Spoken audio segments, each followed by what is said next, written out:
Hi, I'm Dr. Newton Miller. I'm the Academic Department Chair for the Department of Education Studies at Ashford University, and I'm coming to you all the way from San Diego, California. Had the opportunity to connect with this fabulous educator, Dr. Angela Dallas, who's just dedicated. I mean, very humble young lady, but very wise and very powerful in what she has to offer.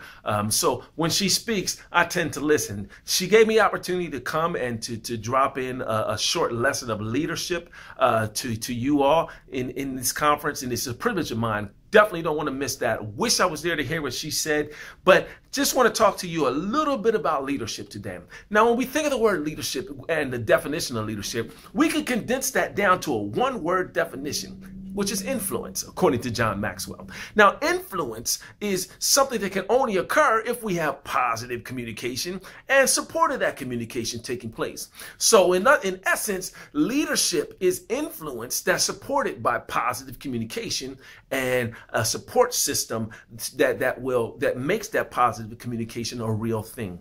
You see, I don't care if you have your SMART goals in place and your expectations aligned to your mission and vision and submission and subvision, and your professional development strategic plan is laid out such that it maps to your, accountability matrices and all those things. None of that means a hill of beans if you can't communicate and support the communications that take place in your organization.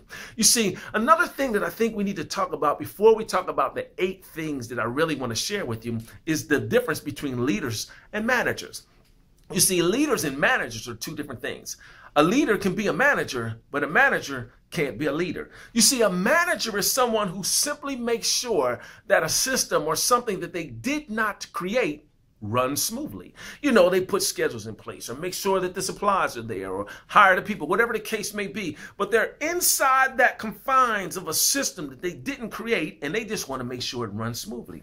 But a leader, on the other hand, is a visionary. He's the person that climbs to the top of the tree and looks way out where no one else can see, where they're still on the ground. And he says, that's the direction that we should go. You see, a leader envisions and creates the infrastructure that supports the culture for the work that an organization does. He or she is a person of abundance. And what a person of abundance is a person that's not afraid to share and give away the principles and the philosophies that drive them. They want to share them with everyone else. In fact, they want to teach them to others so that others can operate in those principles and those philosophies and be even more productive than the leader themselves is. You see, managers, on the other hand, they want to create good followers. They need people that are, again, going to stay within the confines of that system that he didn't create so that that manager looks good because the system's running smoothly. A leader, though, is going to create followers. A leader is going to create leaders, not followers. You see, a leader understands the difference between addition and exponentiation. If a leader creates followers, then they'll only get what they want within those confines of what's already created. But if that leader creates leaders, they expand their capacity, not only to the thinking of that individual leader, but to the people that that leader is going to influence along the way. So you don't grow with addition, you grow exponentially. 2 plus 2 is 4. 2 to the second power is 4. 2 plus 3 is 5. 2 to the third power is 8. 2 plus 5 is 7. 2 to the fifth power is 32. So the 2's grow faster when you develop leaders instead of just developing followers. Now, in studying leadership, I have some favorites there. There's my man, Ken Blanchard. I'm sure you're aware of him. There's Michael Fullen, and there's John Maxwell, and one of my favorites, Colin Powell. And they all use different leadership scenarios or models, like situational leadership or inside-out coaching or servant leadership, or there's the leadership 360. But for all those gentlemen and all the models and systems they use, you can find a common thread. And that common thread is that they all agree that it's the leader's job, and solely the leader's job, to make the team better by addressing the needs of all of the people on the team in a holistic manner. In other words, it's the leader's job to support the team, not the team's job to support the leader. You see, the leader exists only to make sure that the ranks of the organization have what they need to get the job done. You see, how do I know this? Well, I had the opportunity to serve as an educator in public school districts. I was a math teacher. I was a science teacher. I was an assistant principal. I was a principal. I helped to start and maintain a couple of charter schools, and in doing so, part of during my career, I was tasked with a team to go into 3 particular schools to turn them around. And we were given a certain amount of time in each school. And it was roadmap from the beginning. We were successful in all 3 schools. However, 2 of those 3 schools are no longer operating in proficient status. I'll tell you about that later. The third one is for one reason. I'll tell you that when we get to the end. But I want to share with you those 8 things that we found common in all those schools. And those 8 things, by the way, are founded on communication and support. The influence that takes place between those 2 strategies. Well, the first thing we found was this. When we went into a school, the first thing we had to do was to assess the culture of the school and start becoming a part of the culture. Now you say, hold it. You just said the school was failing. They were all corrective actions 2 schools, 2nd and 3rd year, which meant they've been failing 6, some of them 7 years, right? So why you want to be a part of that culture? Well, it's like this. I'm writing a book, and one of the chapters in the book is You Ain't Home. So basically what I'm saying is, like say somebody came in your house, right? For the first time, they don't really have any good relationship with you. You came in your house the first time and they go in your refrigerator, try to eat food, change your channels, put your feet up on your furniture. If they don't find themselves getting up off the floor or flying out the door very quickly, depending on whose house it is, something's going to run through your mind. This choice of words is probably going to be something like, I don't know what they doing. They ain't home. So that's what I'm saying happens to us in our schools. We need to understand that we're not home. Even if we're a part of the school, we have to make sure everyone understands that we're a part of the culture of the school. Why? So we can change the culture. You can't change what you're not a part of. Change always happens inside out. It's influenced externally, but it happens inside out. The second thing that we found was that we need to find the needs of the people in the school and make sure that we're serving the gaps in the system. So Maslow's hierarchy of needs, that triangle.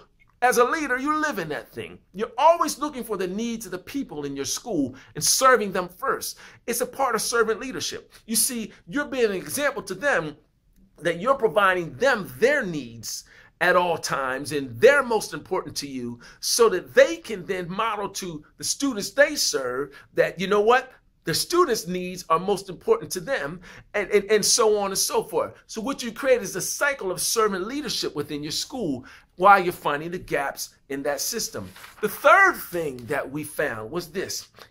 As a servant leader, you're going to build the capacity of your people. That's what's on your mind. You're trying to build capacity, trying to find their strengths and their weaknesses, put your people in leadership positions within the organization so they can grow in that leadership, but also establish their strengths. That way you don't have to worry about it. They do. So it builds trust and it builds ownership within the system. And the philosophy is this. My high school basketball coach said, listen, son, you can throw a ball faster than you can carry it. So one time what he did was he took me, he said, listen, I want you to give this ball to this person. So I ran over to the person to give him the ball. Before I can get there, he had thrown the ball and the person had a different ball. He said, listen, I'm going to show you again. Stand right next to the person. When I say go, I want you to handle the ball. When he said go, I handed on the ball. The person was focusing on me, but at the same time, the coach threw a ball and it hit both of us. And he said, what's the moral of the story? I was like, I don't know. He said, well, first of all, you can throw faster than you can run. So pass the ball and stop dribbling too much. Then he said, secondly, listen. If you're the one that's always carrying the ball, making sure it personally gets to another person, then they're focusing on you and not what's happening around them. So they miss opportunities to capitalize on things that are happening in the game. So what are we saying? Be a servant leader that builds capacity, because you can throw faster than you can run. Here's the fourth thing. Leaders cannot do it alone. I don't even care if you're as fabulous as Dr. Dallas. You can't do it alone. You have to empower your team. Give power to your team so they can meet your students' needs. You just can't do it alone. The more, the merrier in this case. The fifth thing that we found was, listen, you got to support your team members, right, as they meet those needs of the people that you just empowered them to meet the needs of, right?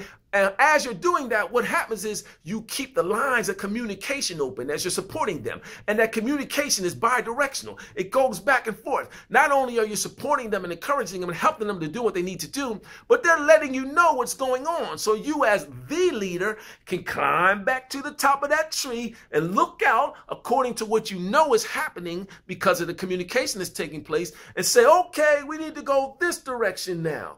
And everyone will be willing to turn that direction in your organization. It will be much better for them.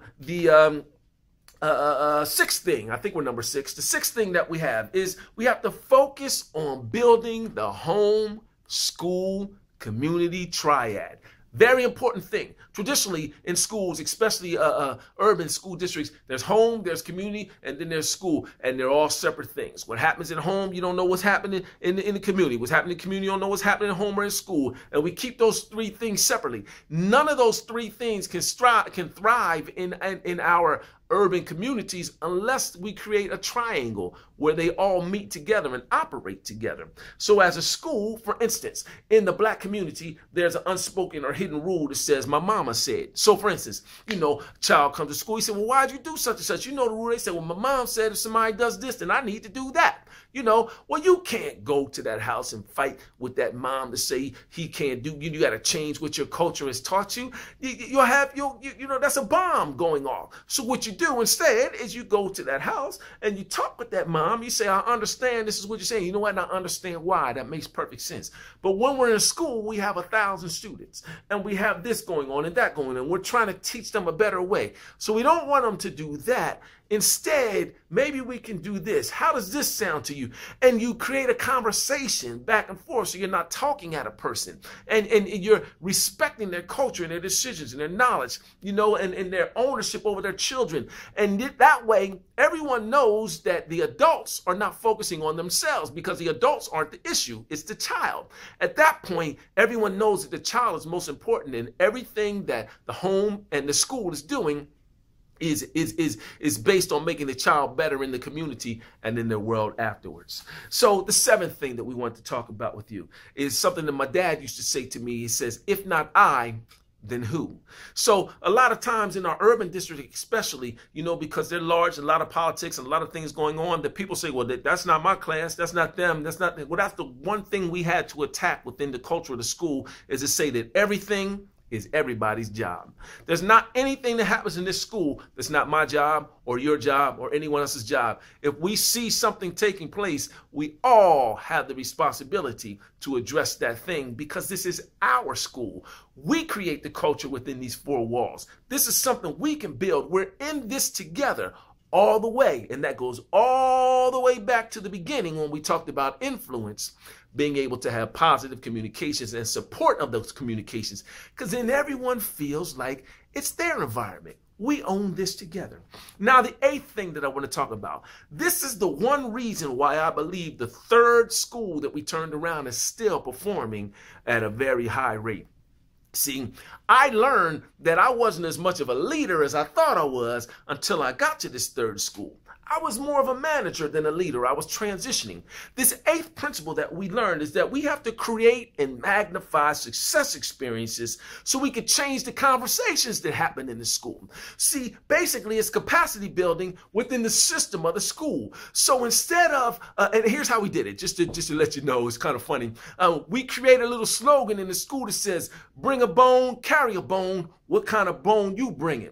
So basically we were saying, whatever you bring, if you bring some negativity, I know you'll carry some negativity. So what are you bringing? So what that was is that was when we were in conversations and things seemed to be like they weren't helping the system as a whole.